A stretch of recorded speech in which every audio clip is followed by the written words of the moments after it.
Olá pessoal, vamos aí às correções das últimas questões aí de magnetismo.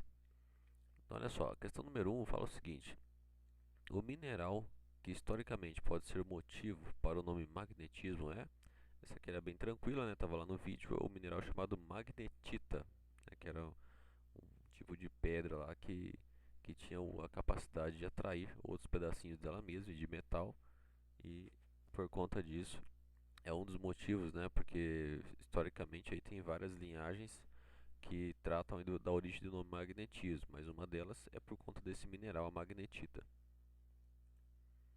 Bom, questão número 2. Um ímã possui lados diferentes que recebe os nomes de...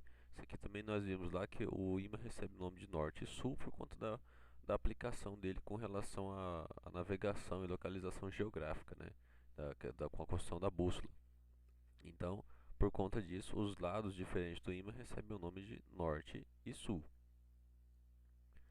São características do material ferromagnético, né? Material ferromagnético, olha só, vamos analisar uma por uma aqui, ó. Pouca atração na presença de um campo magnético. Não, o material ferromagnético ele é o que mais é atraído por um campo magnético. O efeito magnético desaparece quando o campo magnético é retirado. Se o material ferromagnético ficar muito tempo perto de um campo magnético, as características magnéticas permanecem nele. Então, não é essa daqui.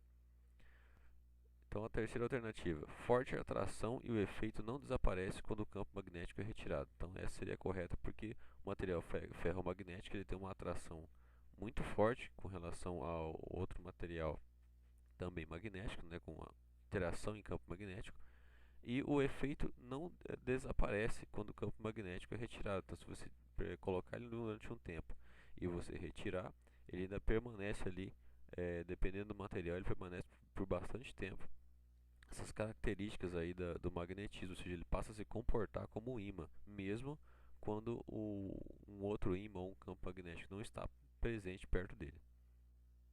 Número 4.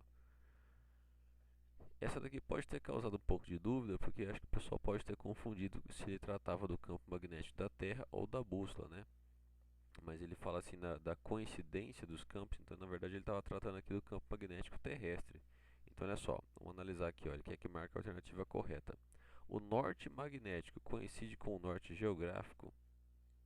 Nós vimos aqui no vídeo que não, pelo seguinte, o campo magnético da Terra, ele foi dado os nomes norte e sul, mas com base na localização da bússola. Só que a bússola ela é um ímã e o ímã ele atrai sempre o lado oposto em relação ao campo magnético. Então, se o norte da bússola está apontado para o norte geográfico, é porque o norte magnético da Terra está na direção oposta, né?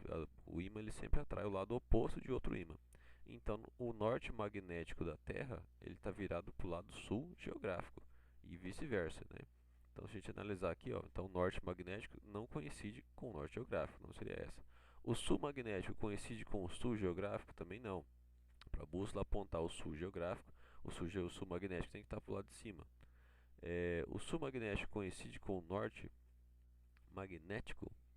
Então, ó, o sul magnético coincidir com o norte magnético é uma redundância, né? Ele está falando do próprio campo magnético, também não seria essa. Então, a resposta correta é que o norte geográfico coincide com o sul magnético. Então, precisa ter essa direção oposta para a bússola poder apontar o norte para cima.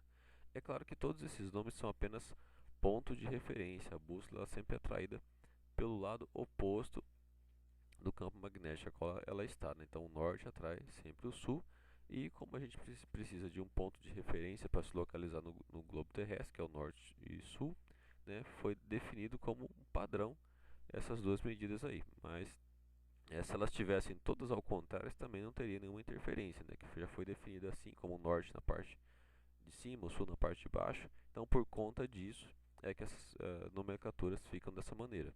Mas sempre, então, um atraindo o oposto do outro. Número 5. Se o ímã for dividido ao meio, o que acontece? Então, olha só, teremos uma parte apenas com o norte e outra apenas com o sul. Teremos duas partes apenas com o norte, pois ele é mais intenso. Teremos dois novos ímãs com o lado norte e sul, ou perde seu efeito magnético. Isso aqui nós vimos lá também no vídeo, né?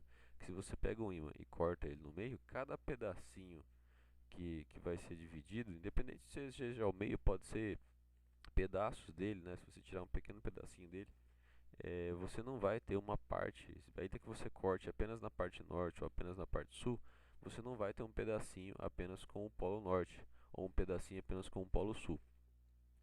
O ímã, ele, como nós vimos lá nas estruturas do vídeo lá, ele é feito de pequenas moléculas que se comportam como pequenos ímãs. Então, quando você corta o material que é um ímã, aqueles ímãs que estavam já lá dentro dele vão novamente se reorganizar e formar o material com o polo norte e sul. Então, independente de quantas vezes você cortar os pedacinhos de um ímã, cada pedacinho vai passar a se comportar como um novo ímã, tendo novamente o polo norte e o polo sul. Então, essa aqui seria a resposta correta. Então, você não tem ímãs com um polo único ou com monopolos.